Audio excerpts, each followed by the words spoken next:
Welcome to News Mongolia, where we bring you the latest stories and updates from across the nation and beyond. I'm Batsirin Namshir. On the News Mongolia today, technology and communication service business representatives from Mongolia attend MWC, taking place in Barcelona on February 26th to 29th. Fraud is being perpetrated through the use of commercial bank account that's being opened under another person's name. European Union and Mongolia's Ministry of Finance collaborate on key initiatives for 2024. For the news, stay tuned. The bustling city of Barcelona is hosting the largest and most influential event for the global connectivity ecosystem as the Mobile World Congress takes center stage from February 26th to 29th, 2024. Mongolian delegates, both from the government and private sectors, have established a dedicated Mongolian booth at MWC Barcelona for the first time, aiming to showcase the potential of Mongolian mobile businesses and foster foreign investment. This marks a pivotal step for Mongolia as it actively positions itself in the international tech arena. The industry's largest and most influential connectivity event, Mobile World Congress Barcelona, has earned its reputation as the ultimate convergence point where technology, community, and commerce seamlessly come together. This annual event draws participants from every corner of the globe, ranging from global mobile operators and device manufacturers to technology providers, vendors, and content owners. It's a gathering that transcends boundaries and attracts individuals keen on shaping the future of technology. The Mongolia booth has become a focal point for attendees, offering insights into the country's technological landscape and opportunities for collaboration. As an outcome, we expect to attract foreign investors into the Mongolian mobile communication sector as well as boost cooperation in this sector. Through our booth, we provide information to visitors about Mongolia's digital transition. The significance of MWC Barcelona lies in its unique ability to unite tens of thousands of senior executives from the world's top companies, international governments, and trailblazing tech businesses. It provides a single opportunity for decision-makers to engage in discussions, foster new ideas, and transform these ideas into lucrative business deals. AI and 5G will take center stage at the discussion panels. Some businesses have already started discussing 6G technology, which is quite interesting to me. During this event, we had an opportunity to introduce our products and our company to international market representatives. For our company, we are here to meet our Central Asian partners. We are currently working not only to sell our software, but also attract foreign investment. As the event unfolds, Barcelona transforms into a hub of technological marvels where the latest innovations, groundbreaking partnerships, and transformative discussions set the tone for the year ahead. One of the highlights of MWC Barcelona 2024 has been the engaging panel discussions where satellite technology and artificial intelligence take center stage. Experts and industry leaders delved into the transformative power of satellite communication and the evolving landscape of artificial intelligence applications. The fusion of these cutting-edge technologies sparked lively conversations, paving the way for future collaborations and advancements within the industry. About 98% of cybercrime is conducted using commercial bank accounts opened under a fake name. Additionally, the National Police Agency has warned that individuals suffer harm through the use of fake addresses on virtual assets, mobile phone numbers, and social media platforms. If you are a victim of internet fraud or crimes committed using social media platforms, you should contact the police immediately by calling the emergency number 102. A cybercrime unit employee is available 24/7 at this number.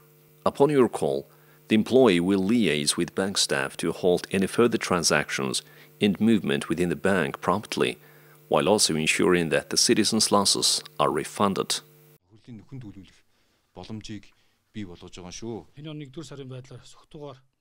In January 2024, Crimes committed while intoxicated decreased by 43.8%, with 9 fewer incidents. Deaths caused by drunk drivers decreased by 33%, resulting in 4 fewer fatalities, while incidents involving injuries decreased by 61.5%, with 5 fewer cases. Additionally, 53 individuals entered the booze bus, marking a positive 72% decrease. Now let's take a look at other current affairs in Mongolia. In a constructive exchange of ideas, delegations from the European Union and the Ministry of Finance of Mongolia engaged in discussions outlining their partnership activities for the year 2024. The meeting held on Tuesday brought together prominent figures such as Mr. Daniel Hache, Minister Counselor from the European Union, and Mr. Vincent Bigot, Economic and Policy Analyst and Director General from International Aid and Cooperation, along with the cooperation team from the European Union delegation to Mongolia. The primary focus of the meeting was to talk about 3 new financing agreements that are in the process of being implemented in key sectors, namely agroforestry, judiciary, and public finance management, commencing in 2024. The State Secretary of the Ministry of Finance, accompanied by relevant Director Generals, actively participated in these discussions. After this substantive meeting, representatives from the European Union delegation to Mongolia actively engaged in policy discussion session organized by the Ministry of Finance. The dialogue centered around the implementation of the ongoing EU budget support program. The Ministry of Finance, alongside the Ministry of Labor and Social Protection and the Ministry of Education and Science, presented comprehensive updates on the performance of general conditions and variable indicators for the EU budget support program in 2024. The meeting also served as a platform for showcasing policy-level results. Now let's take a look at the currency exchange rates provided by Mongol Bank.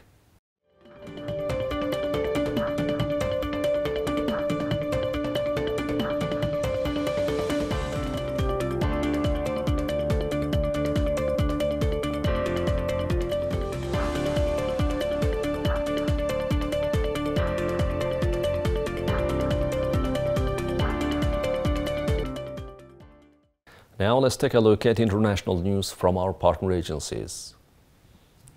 Ministers and experts of member countries of the World Trade Organization discussed plastics pollution and its consequences on Tuesday in Abu Dhabi.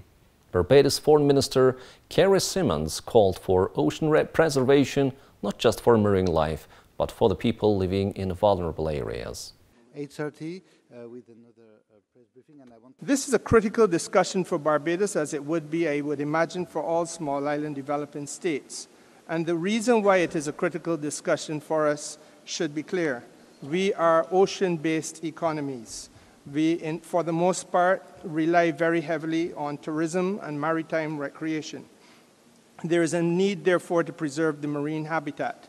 Above and beyond that, there is a need to avoid ocean pollution, because ocean pollution by plastics often leads to contamination and suffocation of the very delicate coral reef ecosystem.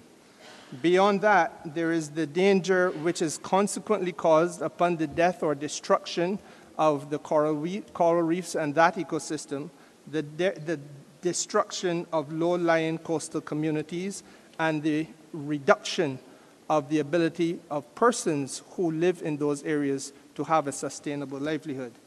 The 13th Ministerial Conference of World Trade Organization in the United Arab Emirates is set to tackle issues that were achieved in MC12 in Geneva in 2022 related to fisheries subsidies, food insecurity, and e-commerce. Australia's Assistant Minister for Trade, Tim Ayres, called on trade architecture that doesn't undermine other global institutions. Similarly, Chinese Vice Minister of Commerce Li Fei said his nation's policies attempt to tackle plastic pollutions and develop a circular economy.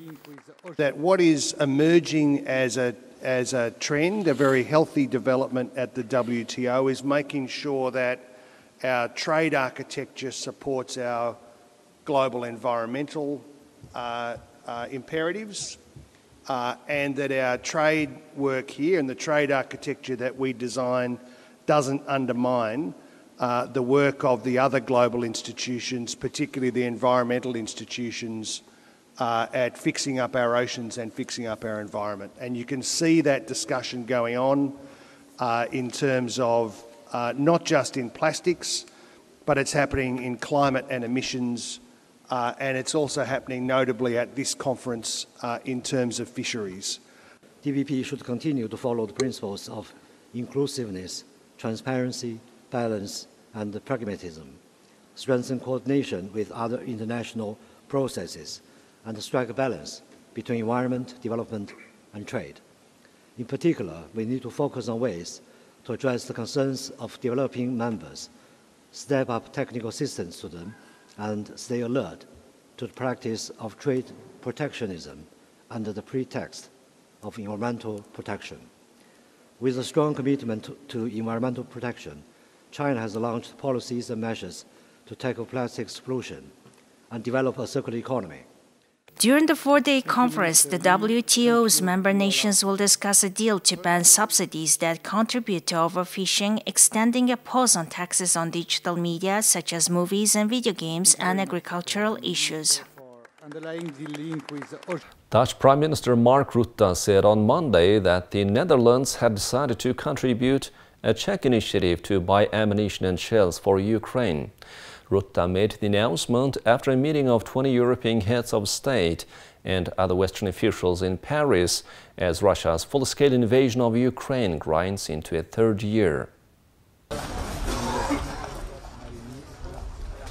I think there was a great sense of urgency, particularly for the short term, on ammunition and on air defense. And particularly on ammunition, there is this great Czech initiative, which is buying worldwide ammunition and shells for Ukraine. And the Netherlands decided tonight to announce tonight to contribute over 100 million to that initiative, and I hope other countries will follow. But also for the somewhat more longer term, the production of more defense equipment for Ukraine, the necessity to work on cyber, but also to shore up the security situation, for example, in countries like Moldova. The meeting included German Chancellor Olaf Scholz and Polish President Andrzej Duda, as well as leaders from the Baltic nations. French President Emmanuel Macron earlier called on European leaders to ensure the continent's collective security by providing unwavering support to Ukraine in the face of tougher Russian offensives on the battlefield in recent months. European nations are worried that the U.S. will dial back support as aid for Kyiv is teetering in Congress. They also have concerns that former U.S. President Donald Trump might return to the White House and change the course of U.S. policy on the continent. The Paris conference comes after France, Germany, and the UK recently signed 10-year bilateral agreements with Ukraine to send a strong signal of long-term backing as Kyiv works to shore up Western support.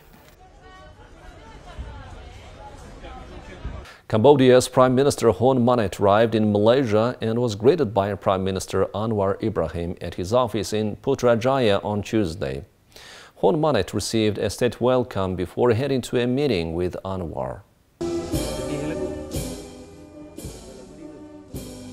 We have expressed our gratitude to you, Prime Minister, and the Cambodian government for assisting us in resolving the issue of Malaysian victims due to job scams, syndicate, and you were very forthcoming and very fast, and I would thank both the police and immigration for their attention and support.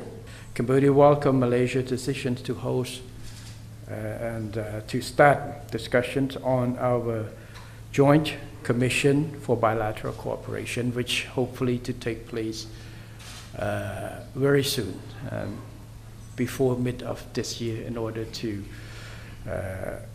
start off the process of engagement in other sectors as well. Cambodia and Malaysia are set to form the Joint Commission for Bilateral Cooperation, which seeks to accelerate cooperation in various industries. Anwar thanked Hun Manet for facilitating and helping on the issue of Malaysian victims of job scams based in Cambodia.